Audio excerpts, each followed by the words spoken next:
Projet in situ company, tu vois ce que je veux dire? Do you see what I mean? Volunteer guides who are blind or partially sighted feedback. Claire and Clank, Montréal, Canada. My name is Clank. I live in downtown Montreal, and I played a part in the Do You See What I Mean show in Montreal in May of 2010. My name is Karine. I live on Montreal South Shore. I've been participating on the Do You See What I Mean project in 2010, and I'm now 32 years old. So Clank, why did you decide to participate in the project and what was your motivation at the beginning? Well, a part of it was the person who first contacted me, as she's part of the theater scene. She must have got a call for blind people who were out and about, and somehow she remembered me and called me up and said, "Hey, there are these people that are looking for blind people to do a different kind of show with." And I said, "Well, I'll give it a try. Why not?" And then I must have spoken to your recruiters and found them intriguing and was intrigued by the idea, and I came along. It was sort of an impulsion because I had friends who were supposed to do the project, and when the when they were supposed to go to the workshop, Jessica just wrote it to I don't know who it was exactly, maybe Pascal or I don't remember. She asked if she could bring me. What did you know about the project at that time? Absolutely nothing except that it was about guiding some blindfolded people in some place. And how did things happen after that? I mean, if you remember the workshop with Claire and all the preparation work just before maybe you came across the audience members, can you remember that? How was it for you? We went to that church. I mean, it was a church in Montreal. In Vancouver, it's going to be another place that people won't know in advance too. But how was it like? Well, my first contact with the project was really at the weekend workshop where we planned our visit in the church. So that's where I meet you all, and that's when at the first day of the workshop, I was like, okay, I'm coming and I'm doing it. Uh, I took the project sort of as a game. It it sounded fun to be the guide, to be the leader, and to be able to have other people like see what I could see without seeing. And Claire was trying to work with you around the idea of the way you imagine or you interact with space as a person who is blind. Um, how how was that all about for you, and how did you, interact with people around the idea of making them discovering a space from your perspective? Well, I recall that we met everyone in the entryway to this grand cathedral, and I think I started by asking them to listen to the reverberation in the entryway. And that was very, very different, of course, from the reverberation that occurred in the sanctuary itself. So we did a kind of I don't know if we were snapping our fingers or clapping or singing, but just to hear the way the sounds blossomed out in the surrounding.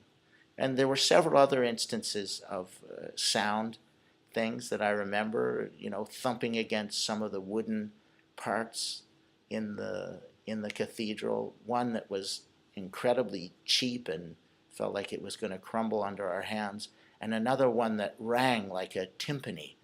That was sort of interesting, and I'm not sure that a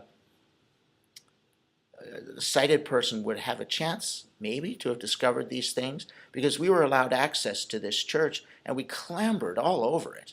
I mean, we handled everything and banged into things and bumped against things, and we had a great the exploration part. That was really fun, because as I've said, I don't think I'd been in a Catholic cathedral before. And so could you tell me more about these encounters? I mean, these meetings with these people. What was it like? And do you have any anecdotes or specific things that are coming back to your mind?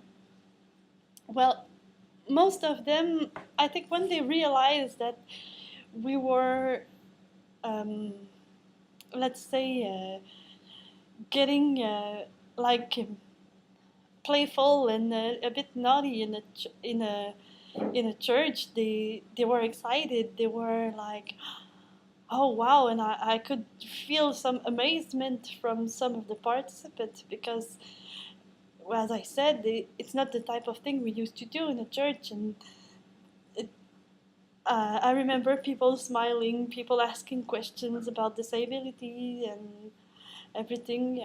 One of them just got on her 2 feet on the bench, and she was like touching everything she could reach with her hands, and it was amazing to see how curious they were about this situation. And there was another named Raphael, and she was so gung ho. I'm sure that if I had told her, okay, now we're going to stop right here, on the count of three, we're going to leap, and I'm sure she would have done it. Okay. She was completely into it. One of those, again, had that, she was resonating on a higher frequency. It was fabulous. Okay. Well, I'm not usually the guide. Usually it's other people that are guiding me. So it was a little bit interesting to have that situation turned on its head. There was some element of performance in it, and there was a bit of a power angle to it, because people were in my hands.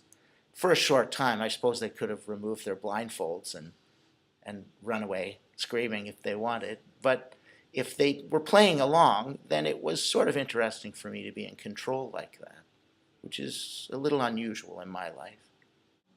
And for you, how was it like to be in that position and meet these people in that context? I felt I felt like I was helping them being less scared of disability because they approached it in a fun ways, not because usually people they are, oh, poor blind people, how can they walk, how can they cross the streets, and blah blah blah. So this way it was more playful, and they were like, oh, but well, it's nothing, we don't see, but we can run, we can jump, we can laugh and everything. So I have sort of a light impression, like some people were more peaceful when they left me. And then after all of that, what came out of as a surprise, or what maybe touched you about the project at the end, or what surprised you about the project? I was a little bit surprised that you could find that many people that would accept to do the tour, like to walk around blindfolded like that, and that I found a little surprising because you had a full house. I think you were even turning people away, if I remember correctly. But that was a little bit surprising. I enjoyed the fact that it got better as it went along. By the third day, I had the thing down pretty solidly, and it had honed it so that it was more interesting for the people I was guiding, and it was more. I was able to project more of my own energy into it because I didn't have to think as much about it.